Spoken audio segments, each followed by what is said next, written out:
Professor, como eu disse, o livro já é um sucesso no boca a boca, né?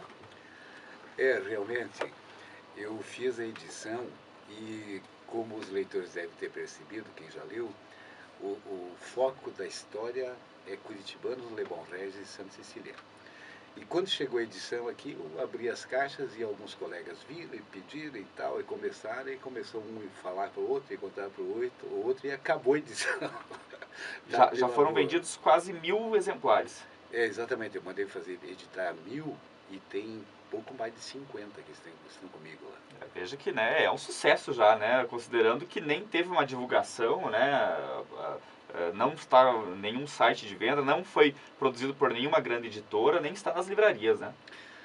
Realmente, as livrarias de Canoinhas têm, nas 4 livrarias e mais no Queluz, Eu digo não tem mas nacionalmente, né, vendido nacionalmente, em grande escala, né? absolutamente não.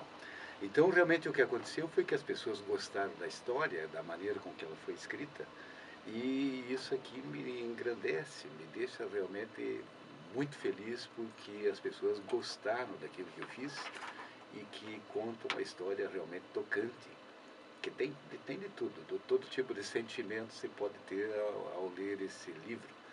Então, fico muito feliz realmente com esse desfecho que está tendo o Mácula. Esse é o quinto livro, né? Os outros, eu acho que teve um que era ficção, os demais eram ligados à área didática, né?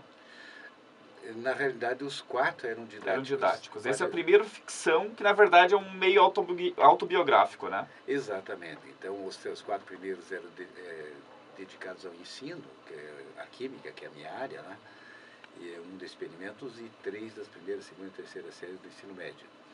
E esse aqui, então, é um relato, na verdade, é um relato romanceado, vamos dizer assim. Então, ele conta uma história de um garoto que ficou envolvido com a revolução, com a ditadura. A revolução não, foi a tomada de governo, de poder pelo. Parecia ser uma revolução, né? Parecia ser, foi denominado, mas na verdade foi uma ditadura militar. E aos 15 anos o herói, o personagem central da história se viu envolvido e acabou sendo preso e torturado para contar alguma coisa que ele não sabia o que era. Então a É como história. era a prática comum do regime, né? Prender, bater e perguntar depois, né? Exatamente. Então, meu pai, na época, era delegado, quando eclodiu a Revolução, era delegado em Santa Cecília. E ele foi convidado a ser retirado do cargo pelo Exército. E ele bateu o pé que ele só sairia depois da exoneração pelo governo do Estado, porque foi quem o nomeou.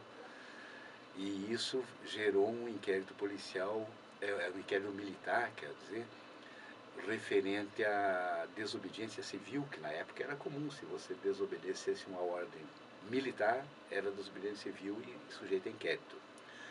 Daí, baseado nesse inquérito, me foi dito ao final da situação lá do livro que se eu abrisse a boca seria reinstaurado aquele inquérito e meu pai seria preso junto comigo. Um em cada canto, mas seríamos presos então porque ele por desobediência civil e eu por participar de um grupo que não era muito legal na visão do exército lá. O seu pai ainda é vivo?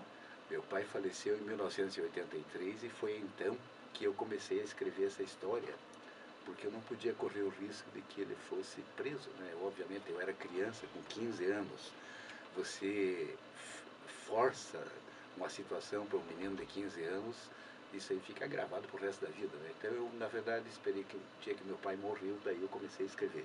Levamos 29 anos para deixar pronta essa história aqui, gente. Olha só. Só para as pessoas que, né, não estão sintonizadas na nossa conversa, em 1964 o Brasil sofreu um golpe militar, né? O governo dito democrático, né, foi tirado do poder e uma junta militar assumiu e desde então a gente teve apenas presidentes eleitos de forma indireta, né? E que governaram o país até o final da década de 80, voltando à democracia apenas com a eleição de Tancredo Neves, né, em 1989, né, onde aí acabou falecendo um pouco antes de tomar posse e José Sarney nos brindou com seu governo, né? Fabuloso. fabuloso, né? E aí veio Fernando Collor, de Mello e tal, até a gente chegar hoje com a presidente Dilma, né? Ou seja, a gente é uma democracia muito jovem, né? Nesse sentido. Exatamente. Agora, esse seu livro também vem casar com um assunto muito importante, que foi instaurado esse ano no Brasil, a Comissão da Verdade, né? Que supostamente corrigiria os erros históricos, né? Os julgamentos feitos de modo sumário pela ditadura militar, corrigiria esses problemas históricos, né? Ou seja, o Brasil estaria revendo, né, sua história. O senhor acha que está cumprindo essa prerrogativa? Eu não tenho acompanhado assim com muito rigor como é que chama lá? A Comissão da Verdade. Comissão da Verdade, não tenho realmente acompanhado.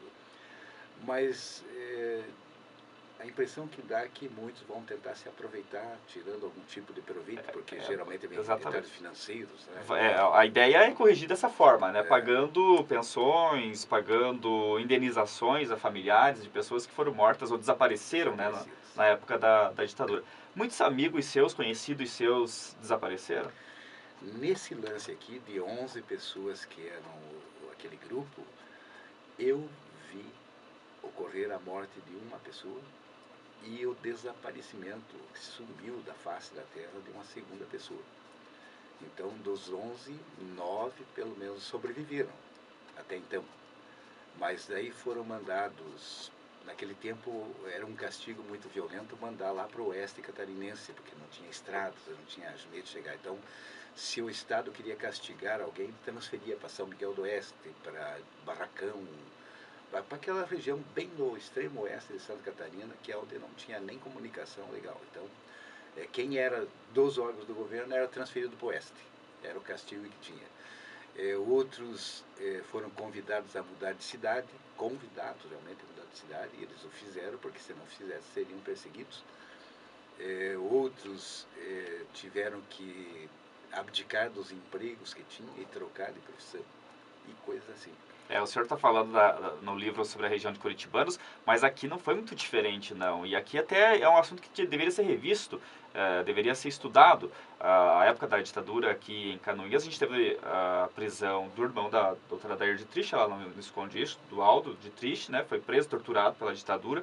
Tem um caso de um professor de Porto União que desapareceu, isso está relatado no livro Brasil Nunca Mais, do Dom Evaristo Arns, né? Que é um tratado aí sobre o golpe de 64. Ou seja, e tem uma história também que até, me perdoe o ex-prefeito que me contou essa história, que eu não vou falar o nome, mas ele foi prefeito aqui de Canoinhas na época da ditadura, e ele me revelou que vinha para ele e para o vigário aqui da paróquia, todos os meses, um formulário para ser preenchido de subversivos. Então, naquele formulário, eles tinham que relatar quem eram os subversivos de Canoinhas e mandar para o governo militar para então essas pessoas passarem a ser investigadas e se incomodassem muito, né, serem presas. Eu não sei até que ponto esse relatório delatou, né, os chamados subversivos, aquelas pessoas que não se submetiam à ditadura, né? Mas imagina-se que alguém deva ter aí, né, pago o pato aí nessa história, né?